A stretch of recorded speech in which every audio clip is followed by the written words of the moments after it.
Now, if you imagine a stress bucket, right? Use this analogy of a stress bucket. When it's nice and empty, we don't have a lot of stress hormones in the body. We feel okay. We're in the rest and digest nervous system. We've got plenty of time to do things. We're nice and relaxed. And every time you have a little worry, your body puts a little bit of more adrenaline, a little bit more cortisol into that bucket. And you're okay until you get about the halfway mark. When you reach the halfway mark, a little alarm bell goes off and you switch nervous systems. You switch from rest and digest into your fight and flight nervous system. And you start feeling a little bit stressed, but it's still comfortable. You know, you're feeling a little bit stressed. It's the kind of stress that keeps you sharp and on your toes. The one you mentioned, that's good, because the right amount of stress is absolutely crucial for our survival, right? So it keeps you sharp and focused, and it's absolutely necessary. But the more worries you have, the bucket gets fuller and fuller. Your tolerance starts getting exceeded for adrenaline and cortisol. And then you start feeling a little bit stressed. Then you start feeling a little bit overwhelmed. So really that line is, how many worried thoughts are you having? And every time you have a worried thought, it's putting in there. And we have a couple of coping mechanisms. You mentioned that. So every night when we sleep, the body naturally empties adrenaline and cortisol from your body. So rapid eye movement will do that. Meditation will do that. Going out for a walk will do that. Exercise will do that. There's a number of things we can do to cope with the level of adrenaline and cortisol in our body. And as long as you're draining it faster than it's filling, you're managing. And you mentioned that even you that has a good tolerance for stress and good coping mechanisms, you found yourself at the point where you were wondering, which way is it going to go? But what you managed to do is you managed to reduce the number of negative thoughts that you were having. So when you worry less, when you find ways to have fewer negative thoughts, and then you're sleeping, you're exercising, you're meditating, you're doing those things, then that's going out faster than you're coping. So that line really is basically, when it's coming in faster than it's going out, you're going to get fuller until you're feeling overwhelmed, and then you actually overflow. And that's where I found myself, right? I found myself at the overflow point. And the interesting thing about adrenaline and cortisol is we have an intellectual mind and we have a subconscious mind. Our intellectual mind, when we're not stressed, we've got full access to our intellectual mind. But the fuller that bucket gets, the less access you have to your intellectual mind. And that's what tripped me up in the end. I had so many negative thoughts going on. My bucket was so full of adrenaline and cortisol, I was overwhelmed and unable to think clearly. The tiniest little things were tripping me up. Things that were easy yesterday, suddenly they weren't. And that's a symptom of stress. That's just how it works. Yeah, so it's basically, isn't it? It's kind of like that reality versus actual. And you'll have some people, won't you? So like even like your children or whatever it is, they'll see something. So, certainly when I'm coaching, new property investors, some of them literally just seem to fly. They might have loads of things going on. They might have kids, a job. I've got, one particular one. I know she's a nurse. She works crazy hours, all of these kind of things, but still just keeps going, really. And I'm not saying that there's no worries there. Definitely is open to talking about the concerns, but just keeps kind of taking action, where there are other people that just seem to be completely halted by stuff.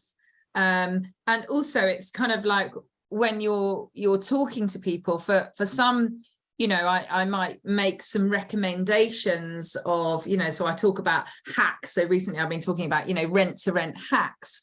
And there's this 3 pages of, and one of them is, drawing a load of no's and then crossing them out when you get a no, and being excited about it, because it's kind of reframing, isn't it? But where is it? Do you think we all naturally have a different level of what we cope with? We naturally respond differently, or is it time of our lives, or where do you think that's at? There's a host of factors that influence us, and it's not so much that one person can cope better than another. It's what are you doing with the world that you're interacting with? You know, for some people, a worry is water off the duck's back. They don't think of that thing again. So limited amount of adrenaline or cortisol goes into the body. But for somebody else, they'll take that thing, that same thing, and they'll hold on to it. And that thought will go around and around and around. And every single time that negative thought goes down, it puts more stress into the bucket. So essentially, the difference between one person and another is how many negative thoughts are you entertaining given what's busy happening in the world? Because that's where the choice happens, right? The world happens to us. The choice is how we respond. And if you're responding with negativity and you're, ruminating, going around and around and around, that's the person that's going to be stuck, really, really struggling.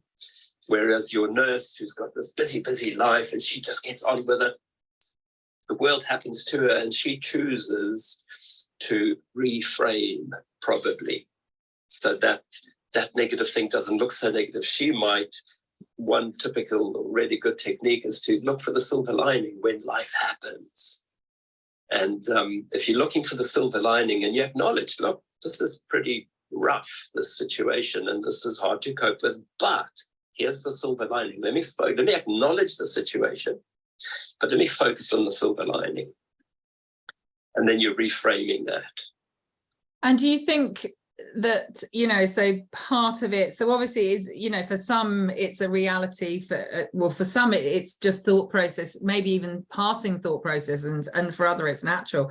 And I know when I was quite early on in my property journey, it really was much more what I would call stressful for me. There was a lot of waking up at 3 a.m. and suddenly somebody mentioned this the other day and said the 3 a.m. whiskey run or something, and I was like, oh, I wish I'd known that. I didn't know that people did that. But and you lie there just ruminating, this constant kind of things racing through your head, and of course there are things that can be done. You're told to write everything down, but even then it's kind of waking up with that kind of, for me, everything's in my stomach. So it's almost like that, and I feel sick. And even though you believe that there is, there is a solution for it, you still kind of are sitting in that sort of dire strait, I suppose. So just to understand, so how is that as with regards to stress and anxiety? One, are they the same things? Is that just different wording for it? Is it a synonym? We did that in my daughter's my daughter's spelling this morning. So just to circle back very quickly, that kind of feeling you experience, right? When you're going through something for the first time, there's a lot of uncertainty, there's a lot of fear, there's a lot of learning. And once you've been through something, once you've repeated something a few times, you kind of know what to expect, right? So in your early days, you had a lot of worries because there's a lot of unknowns, right? You're probably taking some risks and. So that doesn't affect you so much anymore because you've been through that cycle. You've learned that there's some stuff you don't need to worry about. But now stress and anxiety, they're different, but we kind of treat them the same. Stressors are things in the world happening to you. That's life happening to you. Stressors is stuff happening. Stress or anxiety is your response to the stressors. It's your response to life happening to you. And essentially what it is life happens.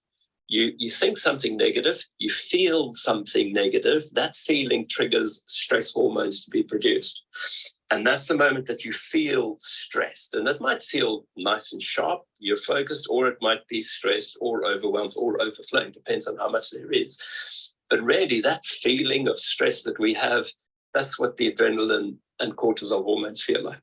Yeah. And we only get them when we're responding negatively to the world, because every negative response is an instruction to produce more of that hormone.